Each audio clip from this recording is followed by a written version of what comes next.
ራሱ የሰራዊት ጌታ እግዚአብሔር ነው።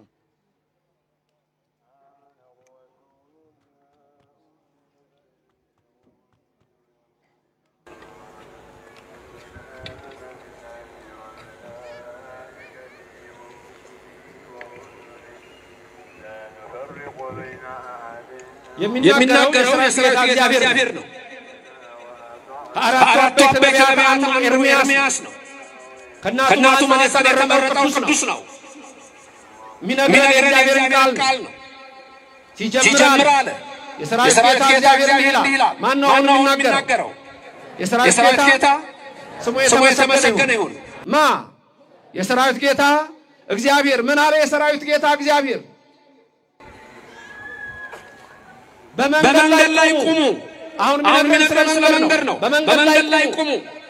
ሁለት ምን አድርጉ? ተመልከቱ። ሶስተኛ ጠይቁ። አራተኛ እወቁ። አምስተኛ ሂዱ። ስድስተኛ እረፉ። ይህ ትምህርት የኦርቶዶክስን ቤተክርስቲያን በዓለም ላይ ካሉ ከሌሎች እምነቶች የሚለይ ትምህርት ነው። ወይም እኛ የምንከተለው የኢትዮጵያ ኦርቶዶክስ ተዋሕዶ ቤተክርስቲያን ምን ያህል ዓለማችን ላይ ካሉ ሌላ እምነቶች የተለየች መሆኗን ነው የምታውቁት። ምክንያቱም አሁን ስለ መንገዲቱ ሲነግረን በተለይ ሁለት ቅጽሎች ልብ በሉ ስለ መንገዱ ምንና ምን የሚለውን መልካሚቱ መጀመሪያ የቀደመችውና ሁለተኛ መልካሚቱ። አንደኛ የቀደመችው፣ ሁለተኛ መልካሚቱ። ድገሙልኝ። አንደኛ ምን ያለችው? ሁለተኛ መልካሚቱ። አንደኛ የቀደመችው፣ ሁለተኛ መልካሚቱ። ምን ቤት? ስለምን እንደነገረን አሁን ስለ መንገድ። ምን አይነት መንገድ? አንድ የቀደመችቱ፣ ሁለተኛ የቀደመችቱ ምን መንገድ፣ መልካሚቱ ምን መንገድ። ከዛ ስድስት ነገሮች። ስለዚህ መልካም መንገድ አንደኛ ቁሙ፣ ሁለተኛ ተመልከቱ፣ ሶስተኛ ጠይቁ፣ አራተኛ እወቁ፣ አምስተኛ ሂዱባት፣ ስድስተኛ እረፉ። የነፍስ የሚሰጥ እግዚአብሔር ስሙ ከዘላለም የተመሰገነ ይሁን። ይሄው ነው ኤርምያስ 6:16 ዋና ጥቅሶች በዚህ ትምህርት ላይ ሶስት ናቸው። አንደኛ ኤርምያስ 6:16፣ ሁለተኛ ማቴዎስ 7:13፣ ሶስተኛ መዝሙረ ዳዊት 1። የነዚህ ሐሳብ ስለ ሁለት መንገድ፣ ስለ ሁለት ሰዎች፣ ስለ ሁለት አስተሳሰብ፣ ስለ ሁለት መነሻ፣ ስለ ሁለት መጨረሻ። አንድ ሰው ዘላለማዊ ሕይወት ለማግኘት በየትኛው መንገድ መሄድ እንዳለበት እረፉ የሚለው ስለ ዘላለማዊ ሕይወት ነው። የት ነው የምናርፈው? የመጨረሻ ማረፊያችን የት ነው? 4 ጥያቄዎች አነሳለሁ። እነዚህ 4 ጥያቄዎች ፊሎሶፊካል ናቸው፣ ሪሊጂየስ ናቸው። እኛ መልስ የምንሰጥባቸው 4 ጥያቄዎች። ከኔ ቀጥላችሁ ድገሙ 4ቱን ጥያቄዎች። አንደኛ እኔ ማን ነኝ? ማን? ሁለተኛ ከየት መጣሁ? ሶስተኛ እዚህ ምን እሰራለሁ? አራተኛ መጨረሻዬ ወዴት ነው? አንደኛ፣ ሁለተኛ፣ ሶስተኛ፣ አራተኛ። ይሄ በጣም ወሳኝ ጥያቄ ነው። እነዚህ ጥያቄዎች የመጀመሪያው እኔ ማን ነኝ የሚለው question of identity ይባላል። የማንነት ጥያቄ ነው። እኔ ማን ነኝ? question of identity። ፊሎሶፊ የምትማሩ ሰዎች ወይም ሌላ ነገር የምትማሩ ሰዎች አንዱ የመጀመሪያው ጥያቄ question of identity ነው። እኔ ማን ነኝ ነው። ሁለተኛው ምን ነበር? ሁለተኛው ከየት? question of origin ነው። ከየት መጣሁ? መነሻዬ ምንድነው? ከየት ነው የመጣሁት ነው። ሶስተኛው ደግሞ እዚህ ምን እሰራለሁ? question of purpose ነው። ፐርፐዝ ነው። ምንድነው የምሰራው እዚህ? አራተኛው ጥያቄ ደግሞ መጨረሻዬ question of destination ነው። እነዚህን ሁለት ጥያቄዎች ጳውሎስ ሐዋርያና ቻርልስ ዳርዊንን እንጠይቅ። ሁለቱን ጥያቄዎች ጳውሎስ ሐዋርያ ለነዚህ አራት ጥያቄዎች የሚሰጠን መልስና ቻርልስ ዳርዊን ለነዚህ አራት ጥያቄዎች የሚሰጠን መልስ። አንደኛ ጥያቄ ማን ነበር? እኔ ማን ነኝ? ጳውሎስ ሐዋርያ እኔ ማን ነኝ ለሚለው የሚሰጠን መልስ ምንድነው? እኛ አሁን የምንማረው ነው። ምንድነኝ? ፍጡር ነኝ። ምንድነኝ? ሰው ነኝ። ይሄ ነው። ዳርዊንም ይሄንን አይክድም። ዳርዊን ምንድነህ? ሰው ነኝ። ወደ ሁለተኛው ጥያቄ እንምጣ። ቅዱስ ጳውሎስ ሐዋርያ የሚነግረን ምንድነው? ከየት መጣው? ጳውሎስ ሐዋርያ የሚነግረን ምንድነው? በአሪዮስፋጎስ በአቴና በጥንቷ ከተማ ጳውሎስ ሐዋርያ በመንገድ ላይ ሲሄድ የኢፊቆሮስ ወገኖችና የኢስጦይኮች ወገኖች ይላቸዋል። አማርኛው ኢፊቆሮስ ይለዋል። የኢፒኩሪየስ ሐሳብ ነው። ኢፒኩሪያኒዝም የሚባል የፍልስፍና መንገድ ነው። ቅድመ ልደተ ክርስቶስ ከ300 ዓመታት በፊት ኢፒኩሪየስ የተባለ ሰው የጀመረው አስተሳሰብ ነበረ። ኢፒኩሪየስ የሚለው ብላ፣ ጠጣ፣ ነገ ትሞታለህ፣ ይሄ ሰማይ የሚባል ነገር ምንም የለም ነው የሚለው። መደሰት ብቻ ነው። ሂዶኒዝም የሚባል መደሰት፣ መሳቅ፣ ዝም ብሎ በዓለም ላይ ብቻ ባለ ሩክሰት ቆሽሾ ዘላለማዊ ሕይወት የሚባል ነገር የለም ነው የሚለው። ስቶይሲዝም የሚባሉት ደግሞ ነገር አዳዲስ ነገሮችን በመስማት እንደው ዝም ብሎ ዝም በማለት ብቻ ጽድቅ አለ ብለው የሚያስቡ ናቸው። ሐዋርያው ጳውሎስ ወደ አቴና ከተማ ሲገባ ከኤፊቆሮስ ወገኖችና ከኢስጦይኮች ጋር ሲገናኝ ሲነጋገር ምንድነው አንተ የምትለው? አዳዲስ አማልክትን የምታወራ ትመስላለህ አሉት። እሱ ግን የሚነግራቸው ስለ ኢየሱስ ክርስቶስ ነበር። እነሱም አይገባቸው አንድ ነገር አለ። ከመቃብር በላይ ሌላ ሕይወት የለም ብለው ያስባሉ።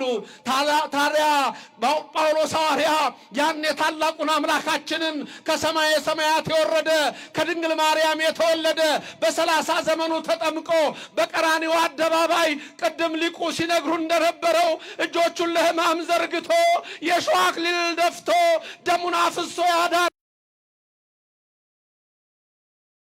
በሶስተኛው ቀን ግን ሙስና መቃብርን አጥፍቶ ድል አድርጎ የተነሳውን ኢየሱስ ክርስቶስን ይነግራቸው ነበር። ክብርና ምስጋና ለሥላሴ ይሁን። ነው የምታወራው? አዳዲስ አማልክት የምታወራ ትመስላለህ አሉት። አዳዲስ አማልክት አላወራም፣ አንድ አምላክ ነው የማወራው አለ። በአሪዮስፋጎስ የጠቢባን ስብስብ ታላቁ ስፍራ ነደማሪስ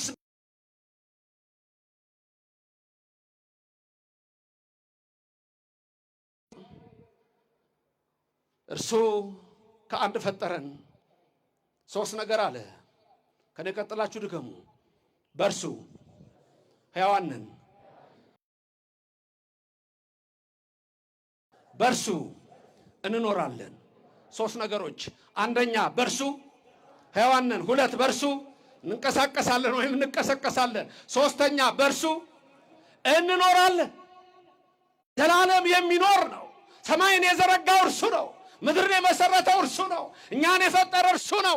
የሚታየውንም የማይታየውንም ሁሉ የፈጠረ እርሱ በእርሱ በእግዚአብሔር አለ። አንደኛ ሕያዋን ነን፣ ሕያው አድርጎ ፈጥሮናል አለ። ሕያው አድርጎ የፈጠረን ክብር ምስጋና ይግባው። ሁለተኛ በእርሱ እንቀሰቀሳለን ብንሞት እንኳን አለ። ለዚህ ነው ቅዳሴ መጨረሻ ላይ የመጨረሻው ቃል እቱ በሰላም ማለት መንግስተ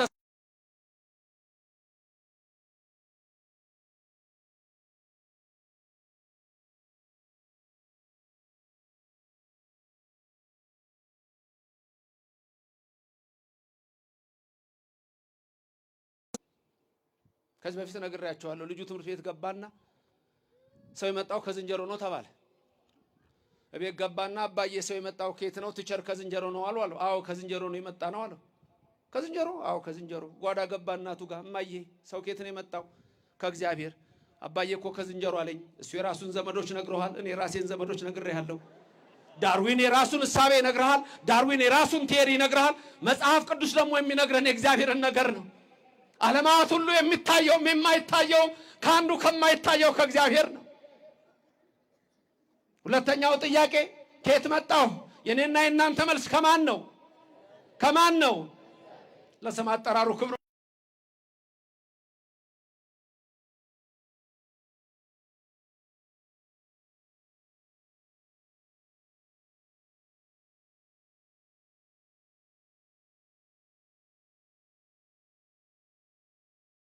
ቻለ ማንም የለም። ክብር ምስጋና ይግባው ለእግዚአብሔር። እግዚአብሔር ብቻ ይሄንን ዓለም አድርጎታል። አስታውሳለሁ በመጀመሪያ ትምህርታችን እያዜምን መኑ ይመስለከ እምነ አማልክት እግዚኦ ብለን ነበር። በዚህ ስፍራ ላይ እውነት ነው። ከአማልክት የሚመስልህ ማን ነው? እግዚአብሔር ሆይ የሚመስልህ የለም። አሕዛብን ሁሉ በትቢያ እነሆ በሚዛን እንዳለ ትቢያ ያለሁ የሚለው ከኤ እስከዚህ ብቻ ባሉ ፊደሎች ነው።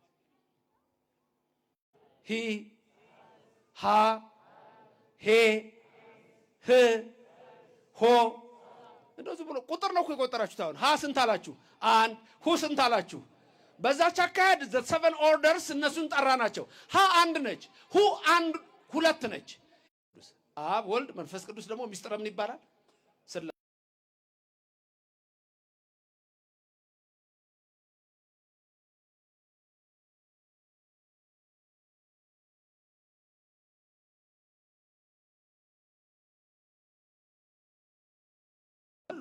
ፈጣሪያችንን የምናስታውስ ህዝብ ይህ የኦርቶዶክስ ተዋህዶ ክርስቲያን ህዝብ ነው። ክብርና ምስጋና ለእግዚአብሔር ይድረሰው። የዓለሙ እሳቤ ግን ስለ መንገዱ አይነግረንም። እውነተኛው መንገድ የቱ ነው?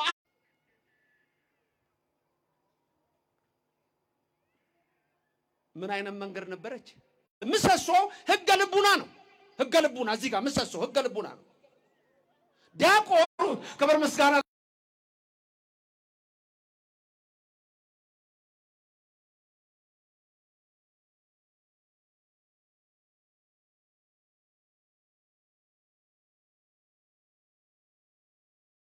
መስቀል መሃሉ ላይ ህገ ልቡና ነው። እዚህ የምታዩት ህገ ኦሪት ነው። ከላይ የምታዩት ህገ ወንጌል።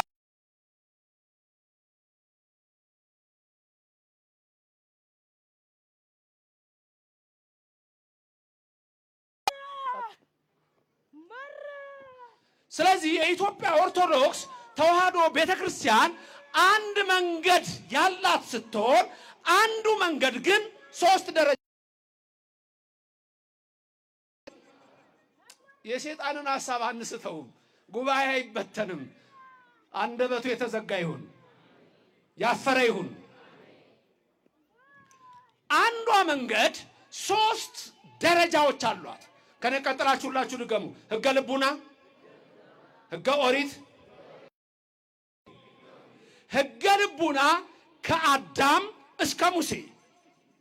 ህገ ልቡና ከአዳም እስከ ሙሴ።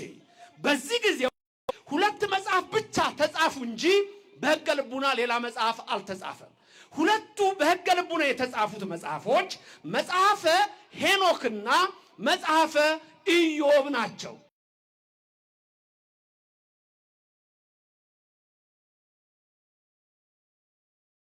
2:14 ላይ ስታዩ በልቡናቸው የተጻፈ ህግ ይላቸዋል። ሁለተኛው ህግ ደግሞ ከሙሴ እስከ ዮሐንስ መጥምቅ ነው። ከሙሴ እስከ ዮሐንስ መጥምቅ ያለው ህግ ደግሞ ህገ ኦሪት ይባላል። በዛ የብሉይ መጽሐፍ ተጻፉልን። ሶስተኛው ህግ ግን ህገ ወንጌል የተባለው ጌታችን መድኃኒታችን ኢየሱስ ክርስቶስ መጥቶ የመሰረተልን አንዲቱ መንገድ ናት። ስንት ደረጃዎች አሏት እቺ አንዲቱ መንገድ?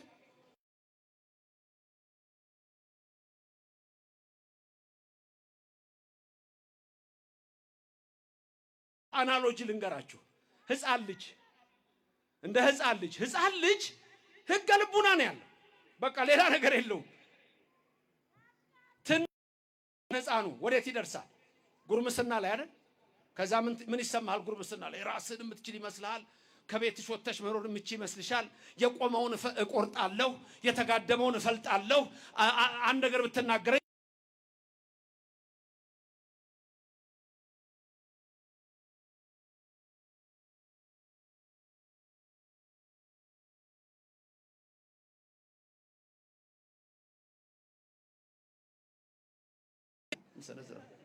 አቤት አቤት ትዕቢት።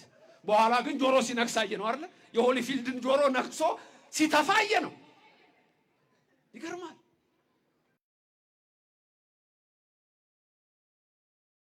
ልንገራችሁ፣ ጥርስ ስለ ጥርስ፣ አይን ስለ አይን። ከዛ መረጋጋት ይመጣል፣ እድሜ ከፍ ይላል፣ ቀዝቀዝ ይላል። እዛ ጋር ሰውየው ምን ይላል? ኧረ ተውት እኛም አልፈንበት ነው ይላል። ተረኩና በፊት የነበሩ እምነቶች ናቸው። ከሕገ ክርስትና ይቅርታ፣ ሕገ ልቡናን አይቀድሙም፣ ሕገ ኦሪትንም አይቀድሙም።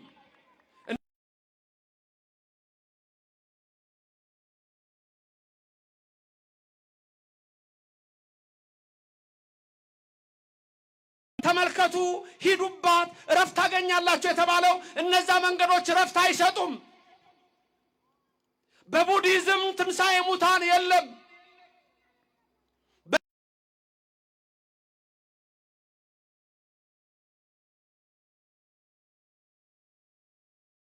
በሉተራኒዝም እምነት ትንሣኤ ሙታን የለም። በኮንፊውሽኒዝም እምነት ትንሣኤ ሙታን የለም። ስለዚህ ነፍስ ሞላ መሆኑን አላወቀችም።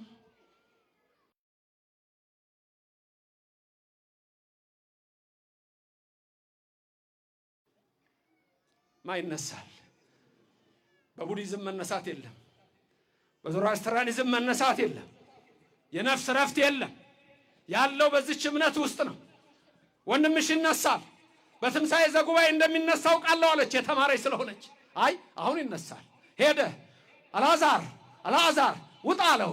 አልዓዛር ናፋ ናውጣ ሲለው የሞተው ሰው ብድግ አለ ይላል። የኔና የናንተ አምላክ ይሄ ነው። ክብርና ምስጋና ለስሙ ይድረሰው። ለነፍሳችሁ ረፍት ታገኛላችሁ። ይሄ ነው የኔና እናንተ እምነት፣ ረፍት የምናገኝበት እምነት ነው። የቀደመችው መንገድ እች ናት። ደግሞ ምንድነች? ሁለተኛው ምን ነበረች? ምን አይነቷ?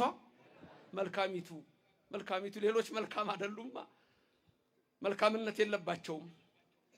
የኔና የናንተ እኮ ምልክታችን መስቀል ነው። መስቀል ደግሞ እኮ የሰው ልጅ መግደያ አይደለም። የአንዳንዶች ምልክት ሰይፍ እኮ ነው። የአንዳንዶች መልእክት ሰይፍ ነው። በእኔና በእናንተ ዘንድ ግን ያድን።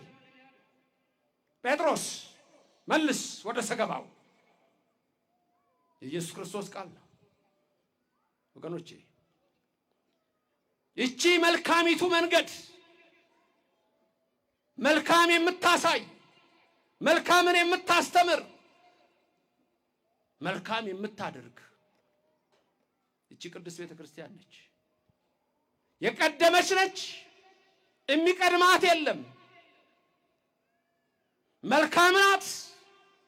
ደግነትን የምታስተምር ናት።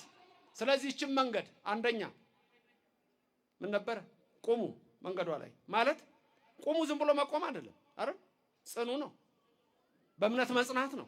መንገድ ሲል ሃይማኖት ነው። ራሱ ኢየሱስ ክርስቶስ በዮሐንስ ወንጌል ምዕራፍ 14 ቁጥር 6 ላይ እንዲህ የሚል ቃል ታገኛላችሁ።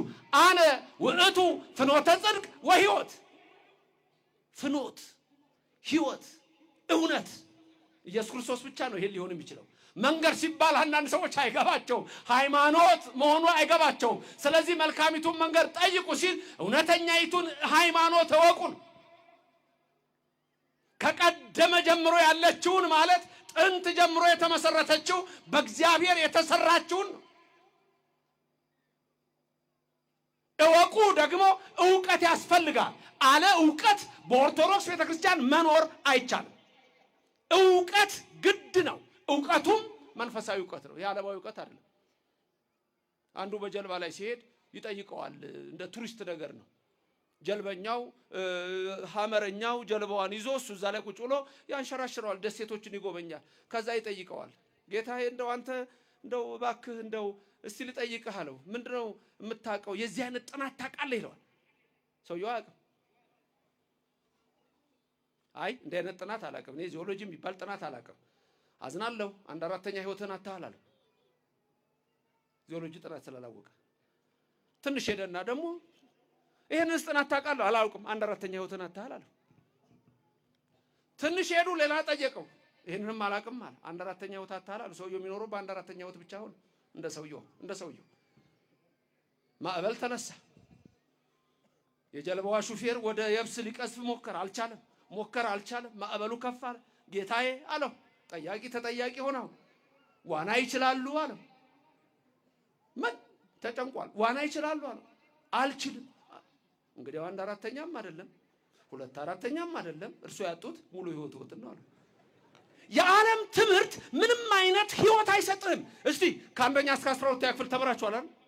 ወይም ከአንደኛ እስከ 10 ተመራችኋል። ኮሌጅ የተማራችሁ አላችሁ፣ ዩኒቨርሲቲ ገብታችሁ የተማራላችሁ የዘላለም ህይወትን አግኝታችኋል። ከዩኒቨርሲቲ ነግረውናል ስለ ዘላለም ህይወት። የዘላለም ህይወት የሚገኝባት ቅድስት ቤተክርስቲያን ናት። ኦርቶዶክስ ተዋሕዶ ቤተክርስቲያን ብዙ እምነቶች ይኖራሉ።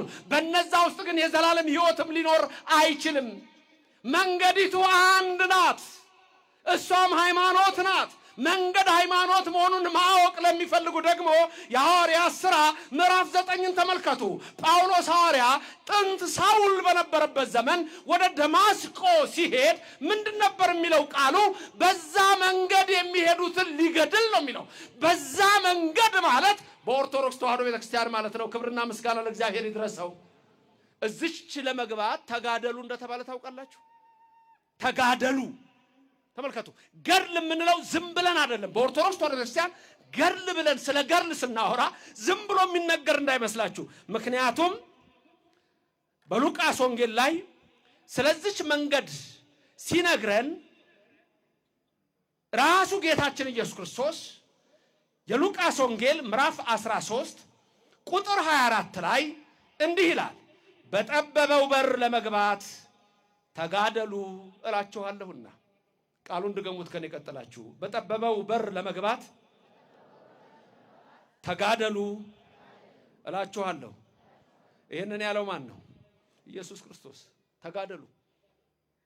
ገድል የምንለው ስለተጋደሉ ሰዎች ታሪክ ነው። ዝም ብሎ አይደለም። በኦርቶዶክስ ተዋሕዶ ቤተክርስቲያን ገድል ሲባል አንዳንድ ሰዎች ገድል ድርሳናት ለሃይማኖት አይጠቀሱም ሲባል ለማያምኑ ሰዎች ነው እንጂ ለኛ ይጠቀሳል። ለማያምኑ ሰዎች አይደለም ገድል ድርሳን መጽሐፍ ቅዱስን በአግባቡ የላቸውም። የሌለ ነገር አጠቅስለትም። ባለ ነገር ነው የምንነጋገረው። ለዛ ነው በሰፊው መንገድ የሚሄዱ ብዙዎች ናቸው። እኛ በጠባቡ መንገድ ሄዱ ተብለን በጠባቡ መንገድ ስንሄድ እረፍት ታገኛላችሁ ስንባል ኦርቶዶክስ ምን እንደሆነ ይስናቅ። ኦርቶዶክስ ቤተክርስቲያን ካላወቅ እኮ አላወቅም። ለምሳሌ በኦርቶዶክስ ተዋሕዶ ቤተክርስቲያን እዚህ ጋር የምታዩዋቸው ሊቃውንት አባቶቻችን በጠቅላላ ዛሬ መተው መነኩሴ ሆኑ አይደለም። ዛሬ መተው ቄስ አልሆኑ። ዛሬ መተው መምህር አልሆኑ። በሌላ እምነት ግን ዛሬ ሄዶ ነገ መንፈስ ቅዱስ ገለጸልኝ ብሎ አስተማሪ ይሆናል። የለማ ምንም። እስቲ ልብ በሉ። በምንፍቅና እምነት ውስጥ ማንም ሰው ተነስቶ የፈለገው ነው የሚያወራው። ቅድም መጋቢ ሐዲስ ሲያስተምሩን ስለ ኒቆዲሞስ፣ ምክንያቱም የሚቀጥለው ስያሜ ኒቆዲሞስ ስለሚባል ይሄ ሁሉም በኢትዮጵያ ኦርቶዶክስ ተዋሕዶ ቤተክርስቲያን የሚሰጥ ትምህርት ነው። ዘለን ዝም ብለን የምናስተምረው ዛሬ ምን እንቀድስ ብለን አንከራከርም። ተጽፏል ቅዳሴው። ዛሬ ምስባኩ ምንድነው ዲያቆኑ የሚሰብከው ተጽፏል። ያንን ነው የሚሰብከው። በዛ ዘንድ ግን ያ የለም። ብድግ ይላል ገለጠልኝ ነው አለቀ። የገለጠለትን ገለጠልኝ። ማን ነው የሚገልጥለት? እሱ ትልቁ ጥያቄ እሱ። ማን የገለጠለት? ዛሬ ምን ጸልየው ስለ ሳቅ ነው። እኔ አንዴ ጎላ ሚካኤል መጥቶ ምስክርነት ይሰጣ ብዙ ጊዜ አወራለሁ። ከመሰረተ ክርስቶስ የተመለሰ ሰው መጣና ምን አለ? ዛሬ ምን ጸልየው ስለ ሳቅ ነው አለ። ከናይጄሪያ ነው የመጣው አለ ፓስተሩ። ሴቶቹ ደግሞ የናይጄሪያ ቀሚስ ለብሰው ነው አለ የሚሄዱት እዛ። ራሱን የካደ ትውልድ እና ዛሬ ስለ ሳቅ ነው አለ። ዛሬ ስለ ዳንስ ነው ተባልና አለ። ተለማመዱና ኑ በዘፈን ተባልና ስለ ቃል እኮ። ከዛ ደግሞ ዛሬ ስለ ትዳር ነው ምን ጸልየው አለ። እንደውም እንደምታረጉት አለ ስትጸልዩ ስለ ትዳር ሁላችሁም አንድ አይናችሁን ያዙ። ከዛ ቀጥታ ተሽከርከሩ። እንዲህ ስትሽከረከሩ አይናችሁ ግጥምጥም ካለ እሷ ሚስትህ ነች፣ እሱ ባልሽ ነው። አሁን እኛ እንደቀልድ ነው አለ ምናየው። ጽርሐ ጽዮን ጎላ ሚካኤል መጥቶ ምስክርነት ሰጠ ነው የሚላችሁ። ከዛ በኋላ ሻልን ተሽከረከርን አለ። ተሽከረከርኩና ግጥም እላለሁ አለ ከጓደኛዬ እናት ጋር። መንገዱ መልካም አይደለም። መንገዱ የቀደመ አይደለም። መንገዱ እረፍት የሚሰጥ አይደለም። እንደውም የርኩሳን መናፍስት ኃይል የሚያሳድር ነው። እዩዋቸው። መንፈሳቸው የተጨነቀ፣ ኑሯቸው የተጨነቀ፣ ህይወታቸው የተጨነቀ ነው። አንሄድባትም አሉ እኮ ነው የሚለው። ብዙዎች እኮ ነው የሚለው። ኤርምያስ ነብይ የሚናገረውንና የክብር ባለቤት ኢየሱስ ክርስቶስ የሚናገረውን እዩ። ኤርምያስ ምን አለ? የቀደመችውን መንገድ በሷ ጠይቁ፣ እወቁ፣ ሂዱ፣ ለነፍሳችሁ እረፍት ታገኛላችሁ አለ። የሁላችን አምላክ የድንግል ልጅ አብ ልጅ ኢየሱስ ክርስቶስ ደግሞ በጠበበው በር ግቡ፣ ለነፍሳችሁ እረፍት ታገኛላችሁ። ብዙዎች ግን በሰፊው መንገድ ይሄዳሉ አለ። ብዙዎች በሰፊው መንገድ ይሄዳሉ አለ። እነማን ናቸው በሰፊው መንገድ የሚሄዱት? አንደኛ ረሲዓን፣ ሁለተኛ ኃጥአን፣ ሶስተኛ የሚሳለቁ ሰዎች ናቸው፣ ተሳልቃን ናቸው። ይሄንን የሚነግረን ደግሞ ልበ አምላክ ዳዊት ነው። ዳዊት ልበ አምላክ ደግሞ የሚነግረን መንፈስ ቅዱስ የገለጠለትን ነው። ያ ትንሽ ብላቴና ከሚጠብቅበት በጎች ከሚጠብቅበት ተጠርቶ ንጉሥ የሆነ ንዑሳነ ማሃዊ ወሬዛ በቤተ አቡየ አለ። እኔ ታናሹ ነኝ፣ ታናሽ ብላቴና በቤቴ ትንሹ ነኝ፣ የአባቴን በጎች ጠብቅ ነበረ። ወርያ ባጋ አቡየ መኑ ነገሮ ለእግዚእ። ኧረ የኔን ነገር ለአምላክ የነገረው ማን ነው? እግዚአብሔር ደግሞ ማን ይነግረዋል? እሱ አምላክ ነው። የልብን የሚያይ እነሆ የሚመለከት፣ ሳይለምኑት ትንሽ ቢለምኑት አብዝቶ የሚሰጥ፣ ልብና ኩላሊትን መርምሮ የሚያውቅ፣ ኧረ ሳይመረምር የሚያውቅ አለ። እግዚአብሔር ሰማኝ አለ። ለዘላለም ክብርና ምስጋና ይግባው፣ ስሙ የተመሰገነ ይሁንልን። ታዲያ ይህ ልበ አምላክ ዳዊት ምን አለን? በጠባቡ መንገድ ስለሚሄዱትና በሰፊው መንገድ ስለሚሄዱት ባጭሩ እንዲያስቀመጠ ብፁዕ ኢብፁዕ።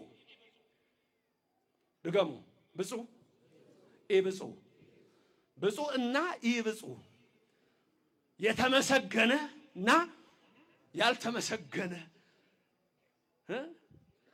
ታዲያ ልበ አምላክ ዳዊት አባቶቻችን በስርዓቱ የመጀመሪያ አድርገውታል። መዝሙረ ዳዊት ላይ የመጀመሪያ የተናገረው አይደለም፣ ግን በመጀመሪያው ላይ ተቀምጧል።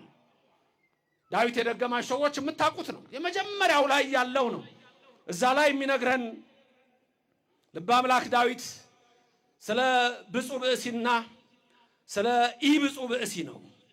ወይም ስለ ምስጉን ሰውና ስለ ኃጥ ሰው ነው። ልበ አምላክ ዳዊት ሲናገር ብፁዕ ብእሲ ዘኢሖረ በምክረ ረሲዓን ይላል። ረሲዓን በሰፊው የሚሄዱ ናቸው። በእነሱ ምክር ያልሄደ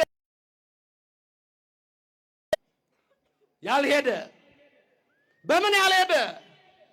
በረሲዓን ምክር ያልሄደ። ሁለተኛ ብፁዕ ብእሲ ውስተ ፍኖተ ኃጥአን።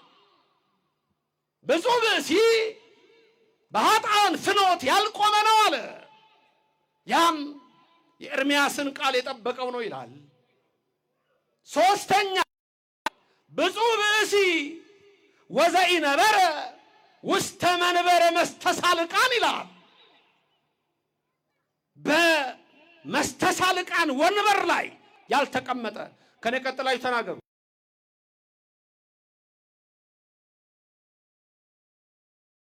ዘኢሖረ ወዘኢቆመ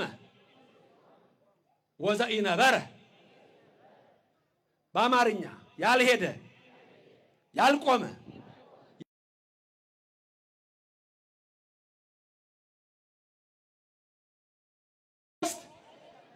በማ አንድ በረሲዓን፣ ሁለት በኃጥአን፣ ሶስት በመስተሳልቃን።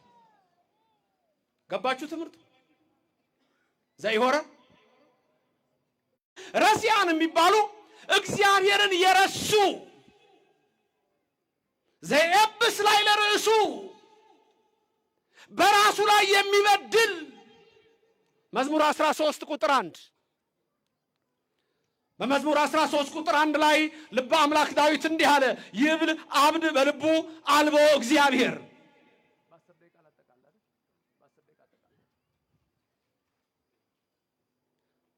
ይብል አብድ በልቡ አልቦ እግዚአብሔር። እነ ሰናክሬም ናቸው። ረሲዓን ይላቸዋል። እንጨት ቆርጠው ጠርበው፣ ድንጋይ ፈልጠው አለዝበው፣ ብር ወርቅ አቅልጠው፣ ጣዖት ፈርተው እግዚአብሔርን የሚረሱ እነ ናቡከደነጾር ቁመቱ 60 ክንድ የደረቱ ስፋት 6 ክንድ የሆነ በአቅላ አዱራን አቁሞ እኔ አምላክ ነኝ አለ ናቡከደነፆር። እግዚአብሔር ለ7 ዓመት አውሬ እስከሚያደርገው እውነተኛውን መንገድ ይምራን መድኃኔዓለም። ኃጥአን ደግሞ ሰርቀው ቀምተው አስረው ፈተው ቋንጃ ቆርጠው ቤት ተኩሰው ነፍስ አጥፍተው ገለው የሚዘርፉ ናቸው። መስተሳልቃን የሚላቸው ደግሞ በወንድሞቻቸው ነውር የሚስቁ የሚቀልዱ ወይም በዚህ በቲክቶክ ላይ እንደምታዩ ጉዱ ተጋለጠ። ተመልከቱ። ስለ ሰው ልጆች ማውራት በሚስጥር ሰዱቃውያን ናቸው። ትንሣኤ ሙታን የለም ብለው አይኑ በፈረጠ ጅግሩ በተቆረጠ የሚስቁ ያለ በራሳቸው ትንሣኤ ሙታን የለም ብለው የሚክዱ የዘላለም ረፍት የሌላቸው ናቸው። ስለዚህ ብፁዕ ሰው የተባለው ብፁዕ ሰው በረሲዓን ምክር አይሄድም፣ በኃጥአን መንገድም አይቆምም፣ በመስተሳልቃንም ወንበር አይቀመጥም። አንተ ክርስቲያናዊ የእግዚአብሔር ነህ። አንቺ ክርስቲያናዊ የእግዚአብሔር ነሽ። እግዚአብሔር እንዲህ ይላል አይደል ያለን ኤርምያስ። እግዚአብሔር እንዲህ ይላል፣ የቀደመችውን መንገድ በመንገድ ላይ ቁሙ፣ የቀደመችውን መንገድ ጠይቁ፣ መልካሚቱን መንገድ እወቁ። ኦርቶዶክስ በእውቀት ላይ ያለች ነች። የኦርቶዶክስ ሕዝብ አንባቢ ነው። እንደ ኦርቶዶክስ አንባቢ የለም። ጠዋት ተነስቶ ዳዊትን የሚደግመው እኮ አነበበ፣ ውዳሴ ማርያም የሚደግመው እኮ አነበበ። የእውቀት ቤት ነች ቤተክርስቲያኗ። ምንድነው? ለምንድነው 2 ቄሶች የሚቀድሱ? ለምንድነው 3 ዲያቆኖች የሚኖሩ? ለምንድነው ከቤተልሔም የምንመጣው? ለምንድነው ጫማ የምናውልቀው? ለምንድነው ወንዶች እንዲህ ሴቶች እንደሚቀመጡት? ለምንድነው ነጠላ የምለብሰው? ለምንድነው የምቆርበው? ምንድነው የማደርገው? 5ቱ ሃይማኖት ምስጢራት ምንድናቸው? 7ቱ ምስጢራት ምንድናቸው? እምነት ምንድነው? ስርዓት ምንድነው? ኦርቶዶክስ ተዋሕዶ ቤተክርስቲያን ይሄንን ተምረህ ነው እንጂ ዝም ብሎ በቃል ዝም ብሎ በመንገድ ዝም ብሎ እንደ ውሃ ፈሳሽ እንደ እንግዳ ደራሽ ያለ ነገር የለንም። መሰረት ያለው ነገር ነው ያለን ከአዳም እስከ ምጽአት። ስለዚህ መንገድ እሱ ነው። እኔና የእናንተ መንገድ ሃይማኖት ማለት ኢየሱስ ክርስቶስ ስለ ሁላችን መተላለፍ ቆሰለ። ብዙዎች በእሱ ላይ መሄድ አልቻሉም። አይሁድ ቆመው ቀሩ። ፈሪሳውያን ሰዱቃውያን አላመኑበት። ባየነው ጊዜ ደም ግባት የለውም ብሎ ኢሳይያስ ተናገረ። ስለ መተላለፋችን ደቀቀ። እርሱ በደል ሳይኖርበት ተሰቀለ። ሕሙሙን በወንዝ ዳር መጻጉን የፈወሰ አልጋን ተሸክመ ሂድ ያለ ባየነው ጊዜ ደም ግባት የለውም እንደተቀሰፈ ቆጠርነው። እርሱ ግን ስለ መተላለፋችን ደቀቀ፣ በመገረፉ ቁስልኛ ተፈወስን አለ። ስለ ዘመዶቹ ስለ አይሁድ ሲናገር እኛ ኦርቶዶክሳን ግን እናውቀዋለን። ባየነው ጊዜ ለእኛ ደም ግባት አለው። የድንግል ማርያም ልጅ ደም ግባት አለው። ነግሮናል ዳዊት አስቀድሞ ምኑን በሀበሰ ወቱት በውስተ ሕዝብ በነሐና በነቀያፋ የተናቀ በሮማውያን በአይሁድ ዘንድ እነሆ ያ የተናቀው በቀራንዮ አደባባይ እጆቹን ለሕማም የዘረጋው 13ቱን ሕማማተ መስቀል የታገሰው የሾህ አክሊል የደፋው እኛ እናውቀዋለን። እንደ ዮሐንስ አፈወርቅ ቀንድ ያለው የማይዋጋ በግ አለ። ቀንድ ያለው የማይዋጋ በግ። ኧረ ምን አይነት ትሕትና ነው አለ። እናንተ የምትወዱት ሰዎች አለ አልቅሱለት። ውሃ ጠየቀ የዝናቡ ጌታ። ውቅያኖስን ባህርን ለሰው ልጆች የሕይወት ውሃ የሚሰጠውን እሱን ሐሞትና ከርቤ ሰጡት። አላወቁትም። ዓለም ተስፋቸውን አላወቁትም። የሕይወትን ራስ ሰቀሉት። እሱ ነው ሕይወታችን። እሱ የዘላለም ሕይወት። እጆቹን ለሕማም ዘረጋ። አይሁድ ልብሱን ገፈፉት። የአምላክ እርቃን አይታይም ብላ ፀሐይ ጨለመች፣ ጨረቃ ደም መሰለች፣ ከዋክብት ረገፉ ይላል። ዛሬ ቅዳሴ ሥጋው ደሙ ለድርገት ሲወጣ ተሸፍኖ ይወጣል። ሌሎች ግን አላወቁትም፣ ይገልጡታል። እንደ አይሁድ ይገልጡታል። የኦርቶዶክስ ተዋሕዶ ቤተክርስቲያን መልካሚቱ መንገድ፣ የቀደመችቱ መንገድ፣ ብሉይ ከአዲስ የሚፈጸምባት ቅድስት ቤተክርስቲያን የምታስተምረን በምናየው ነገር ሁሉ ነው ወገኖቼ።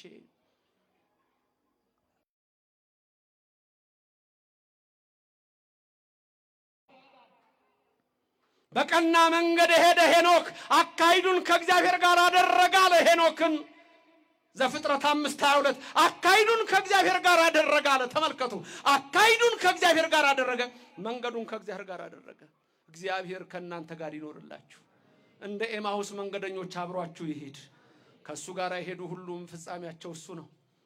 መንግስታቸው፣ ሕይወታቸው እሱ ነው።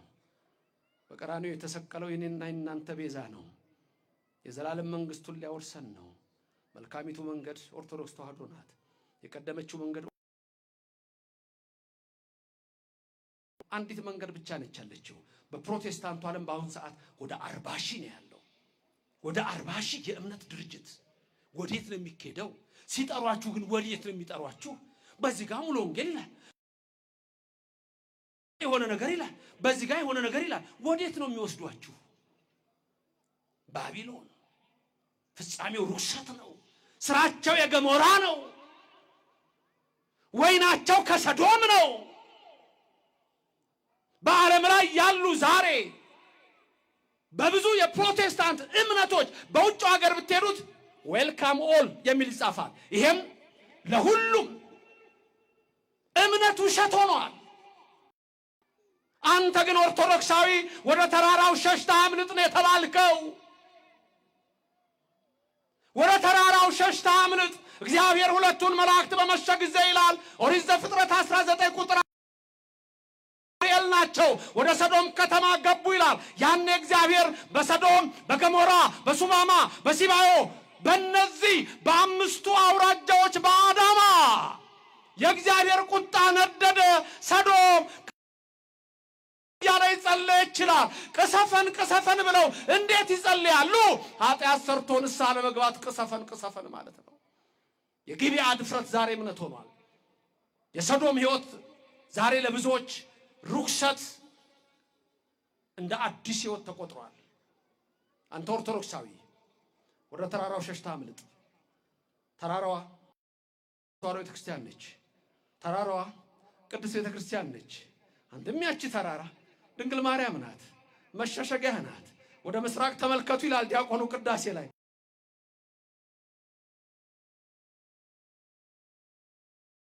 በምልጃዋ ተጠለሉ ነው። ኖህ ወደ መርከብ ውስጥ ገባ። ወደ ኦርቶዶክስ ተዋሕዶ ቤተክርስቲያን ምሳሌ የሆነችው መርከቢቱ የዛሬ ቅድስት ቤተክርስቲያን ናት።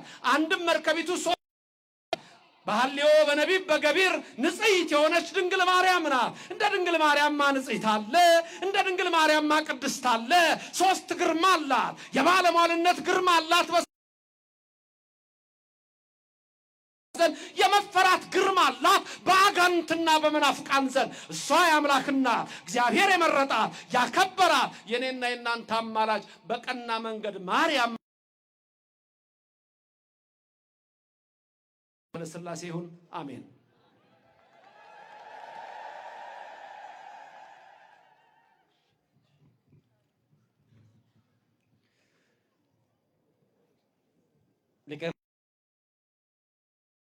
ዶክተር ዘበነ ለማን ቃለ ሕይወትን ያሰማልን። የሰማነውን ቃል በሕይወታችን ይጻፍልን። ሁላችሁ ከያላችሁበት ተነሱና አሁን ደግሞ ሁለቱም መዘምራን አንዳንድ መዝሙር ይዘምሩልንና ወደ መጨረሻው ማጠቃለያ እንሄዳለን። መዋዘ ስብሐት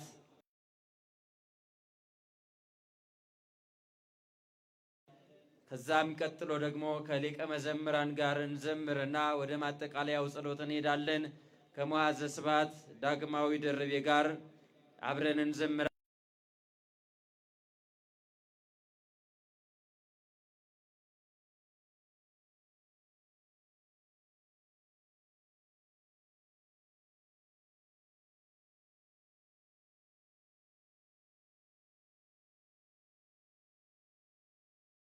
መንግሥተ ሰማያት ወረሱ የሚለውን የሕይወት ቃል ያሰማልን።